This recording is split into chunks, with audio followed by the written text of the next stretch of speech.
Hello everyone, welcome back to another video. Before I did the Georgia regular election, today, or actually late now, I'm going to be doing the Georgia regular election. So this is going to be the 2020 United States Senate election in the great state of Georgia. Now, it's not like the special election, it's more similar to what it usually is.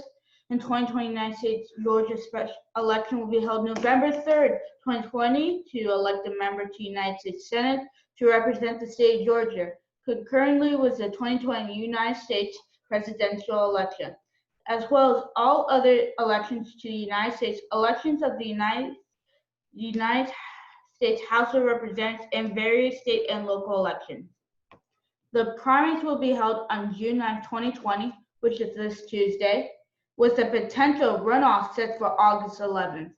The incumbent Republican David Perdue was elected 2014 and running for a second term in the Class 2 seat. Since Georgia, other U.S. Senator Johnny Aitchison announced his resignation in 2019, a concurrent special election for the class of 3 will also take place.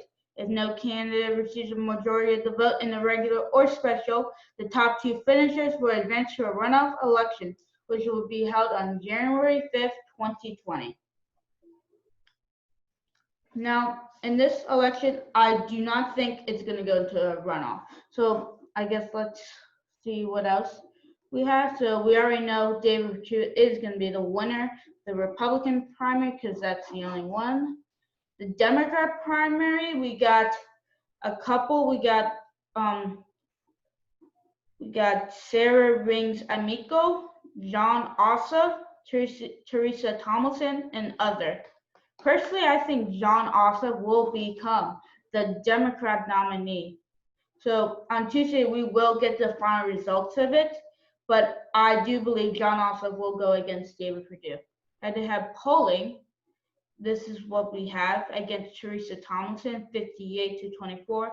All the other polls, he has like 42. But this poll was conducted June 1st, which wasn't too long ago, but it somehow has 28% undecided. So wherever that one goes. So it's still probably going to be Jon Ossoff. If you want to see a picture, that's him. He did run in 2017 in the Georgia 6th congressional district for the House of Representatives, then lost to Karen Handel. So Libertarian Party, we have Shane T. Hazel, and Independents. And so the predictions we have, the Cook Political Report, Daily Kos, Political, and Nicholson Center had the race as lean Republican. Inside Elections and Sabato's Crystal Ball has it as likely Republican. So let's see. The polling on Wikipedia we have here has the Civics poll shows Jon Ossoff with a 2% lead. All these polls have Perdue up, and then we have Progressive Campaign, which is a Democrat pollster, has Jon Ossoff up by a point. And with Teresa Thompson, David Perdue, and Sarah Amico, David Perdue's winner. So this is the ballot that you will see on November 3rd if you do live in the state of Georgia. And the Democrat is yet to be determined, probably Jon Ossoff. So what is my election analysis? Well, let's first go through a couple more polls. My 538 right here. As you see, we have the same poll that we had from Wikipedia has also was a 2-point. I don't really believe that. If we go and see the pollster's better rating, we have it is a B+. We have Perdue up by 2, which was May 13th. May 1st, we got Perdue up by 6, which is an even better poll. I think so, right? Yeah, even better. And then, do we have anything else? Now, then it goes back to 2018. So, you see, like, I think these polls that have Ossoff up are not really accurate.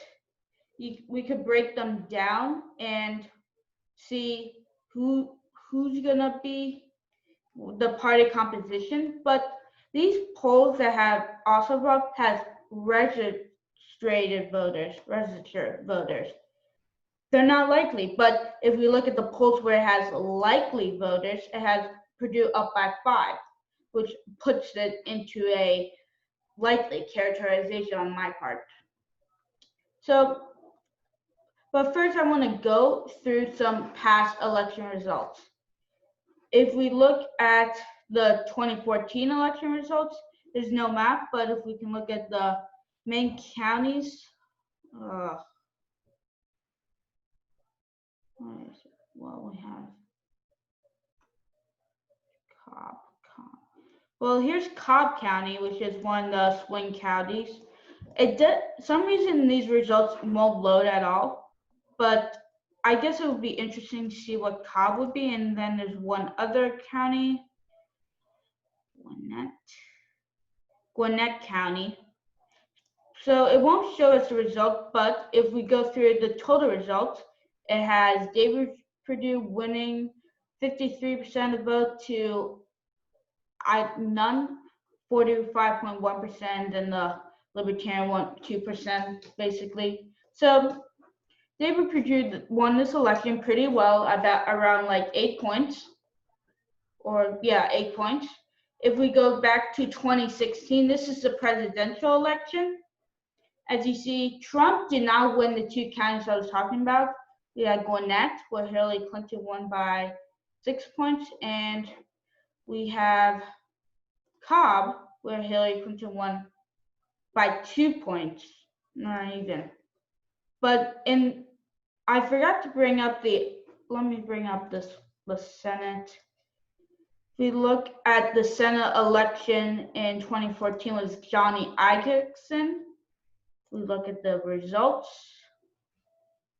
He won Gwinnett by 4 points, and he won Cobb by a lot in the same year as Donald Trump did not win these 2 counties, which shows you most of the senators in the state of Georgia usually are going to outperform Donald Trump. If we look at the 2018 governor election, Brian Kemp won this by 50.2 points, which is a 2% he won it by. It was probably the closest it ever got in the state of Georgia. This would be put on my tilt column. Actually, tilt or lean, you can put it either way. If we look at the detail map, Stacey Abrams won Gwinnett by a lot, and she won Cobb by a lot. Do I think these results are going to happen in 2020? No, because this was a midterm year and there was high Democrat turnout and low Republican turnout. I'm thinking it's going to be like the results from 2016. You see, or maybe not as big as this one, but more like 2014, maybe a little bit closer. But if we can look at the Senate map, if we look,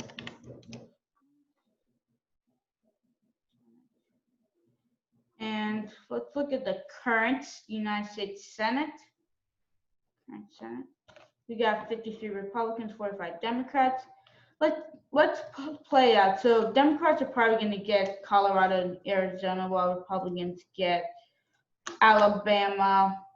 But all right, that's about it. But let's see if Democrats get Maine, put it at 47, and then Democrats get Montana, then 50-48, and then we would come down to this one, because if we don't have the regular election, it would be 49-48. If Joe Biden won the election, oh wait a minute, no, hold on.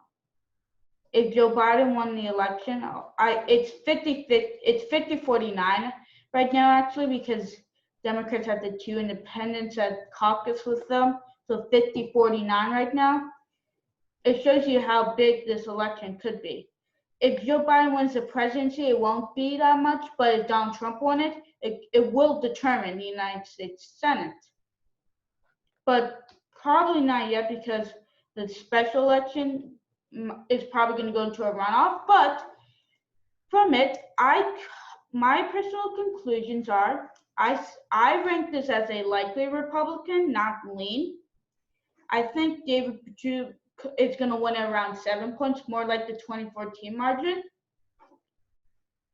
But Georgia is getting closer, but I do believe David Perdue is going to outperform Donald Trump, and Donald Trump is going to help David Perdue with a down ballot effect. Georgia is not going to be voting for Joe Biden, in my opinion. It's still a pretty Republican state. It could get closer in 2024. It might go blue, but right now it's not. So thank you for watching this video. Please like this video, subscribe to the channel, comment if you wish.